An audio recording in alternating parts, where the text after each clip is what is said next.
Nasib si Labu dan Labi. Petikan majalah film bilangan ke-38. Nasib si Labu dan Labi ini, sebagaimana yang telah dimaklum, ialah sambungan kisah cerita Labu dan Labi yang telah mendapat sanjungan yang paling hebat. Sebagai menyambung siri Labu dan Labi itu, penarah Ramli telah memulakan ceritanya dengan menunjukkan satu adegan kematian. Kematian istri Haji Bahil. Suasana kematian itu memang sedih dan memilukan hati. Tetapi bila saja si Labu dan si Labi menunjukkan diri, awan duka beredar pergi, cahaya gembira mula menarik. Sebagai orang bujang dan bila dah lepas hari, Haji Bahil menjadi ulat naik dan Labu dan Labi tumpang sekaki bak kena miang keladi. Dari situ mulalah segala-galanya yang tak mengeringkan gusi. Haji Bahil yang termasyhur dengan lokek dan kedikotnya, mula berani menabur uang untuk derma itu dan ini, terutamanya bila yang datang memintanya seorang perempuan bernama Murniati, guru di sekolah anak-anak yatim. Sementara Haji Bahil mabuk dan berangan-angan hendak memperistrikan janda muda yang kacak sebiji macam istri saya katanya. Si Labu dan si Labi orang gajinya sibuk bertaruh dan bergaduh, karena masing-masing ingin memenangi hati Manisa, anak perawan Haji Bahil. Satu daripada peraduan-peraduan yang mereka turut untuk menentukan siapakah antara mereka yang berhak memiliki Manisa ialah boxing sampai putus napas. Kesudahannya bukan sahaja mereka berdua yang terlentang membujur di tengah-tengah gelanggang, pengadilnya turut jatuh pingsan terlentang.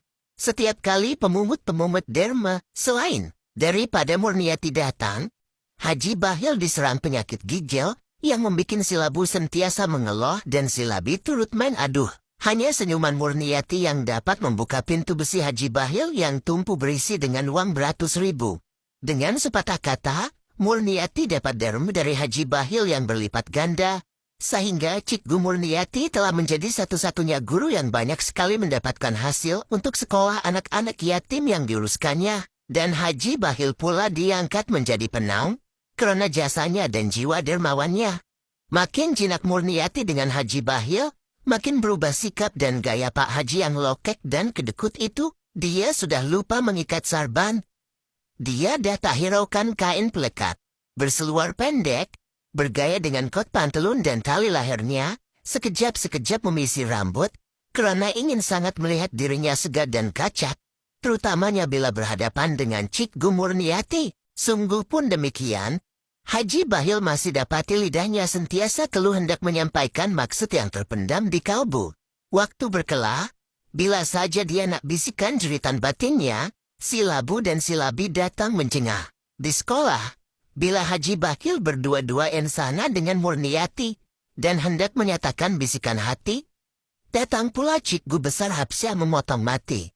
Akhirnya peluang yang didapatinya terbuka untuk menyampaikan hasrat di dada. Ialah ketika dia, si Haji Bahil dipinta memakotakan Murniati yang telah memenangi peraduan memilih Ratu Kebaya. Pak Haji Bahil memberanikan diri. Sambil memakotakan Murniati, suaranya berbisik bertanyakan sama ada Murniati yang manis celita itu sanggup menjadi istrinya. Murniati menyatakan kesanggupannya, asal saja Pak Haji berani masuk meminang. Jawaban Murniati telah menyebabkan darah gembira Haji Bahil mendidih hangat hingga dia jatuh pingsan tak sadarkan diri di atas pentas pertunjukan.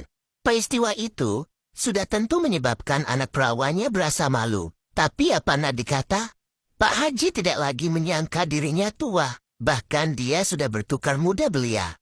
Sejak itu, tidak ada soal lain yang bermain di kepalanya, selain dari perkara memasuk meminang Cikgu Murniati. Dan alangkah gembiranya Haji Bahil bila si Labu dan si Labi menyatakan kesanggupan mereka menjadi wakil untuk masuk meminang wanita impian hatinya. Ketibaan Labu dan Labi di rumah Cikgu Murniati disambut oleh beberapa ketakjuban. Pertama ialah sifat ayah Murniati, Haji Ibrahim yang kontat orangnya, dan yang kedua, sikap Haji Ibrahim yang bekok cakapnya. Jetinya Labu dan Labi terpaksa menunggu beberapa waktu memasang telinga mendengarkan celoteh Haji Ibrahim yang tak kenal isyarat nomor entry. Sungguh pun begitu ramah. Begitu baik Haji Ibrahim menyambut ketibaan kedua-dua wakil Haji Bahil itu. Tetapi bila saja mereka berpeluang membuka mulut menyatakan maksud kedatangan mereka itu, dengan tak semena-mena Haji Ibrahim hilang kesabaran. Lupakan sarban yang dijunjung, mencapai penyapu kontak menghambat mereka berdua, sampai tak sempat menjamah sajian Murniati. Rupa-rupanya Haji Bahil itu musuh ketat kepada Haji Ibrahim. Tentulah Haji Ibrahim tak mau menerima Haji Bahil sebagai menantunya. Labu dan Labi mencungap bila sampai ke rumah Haji Bahil. Dan Haji Bahil yang menunggu berita peminangan itu dengan cemas segera bertanyakan kabar. Hairannya pula, si Labu dan si Labi tidak pula menceritakan apa yang sebenarnya berlaku di rumah Haji Ibrahim. Ayah Murniati itu, dia buat cerita baru. Kononnya Murniati sanggup kawin dengan Haji Bahil, biarpun ayahnya tidak memberi persetujuan. Dan Labi pula menambahkan parah lagi peristiwa itu, dengan mengatakan Murniati menyuruh Haji Bahil menunggu di rumah Tokadi. Hendak tak hendak, terpaksalah si Labu dan si Labi mengatur rancangan mencolak Murniati untuk dibawa ke rumah Tokadi, karena tuan mereka, Haji Bahil ada menanti. Rancang punya rancang, atur punya atur, belek punya belek. Akhirnya Labu dan Labi masuk ke salah bilik, bukan Murniati yang dicolak. Tetapi ialah Haji Ibrahim yang kontak dan pendek. Rahasia kekeliruan Labu dan Labi itu hanya terbuka bila Tokadi meminta tanda tangan pengantin perempuan di surat nikah. Masing-masing terkejut, melihatkan manusia yang dibungkus, bukanlah si Murniati yang dijadikan istri oleh Haji Bahil, tetapi ialah Haji Ibrahim.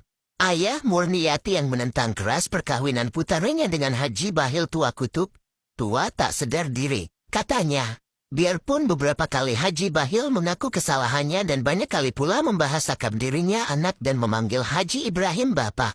Tetapi Haji Bahil tetap berhati keras, mengambil tindakan ke atas Haji Bahil dan kedua-dua orang gajinya, si Labu dan si Labi, atas perbuatan mereka yang amat memalukan di sisi undang-undang.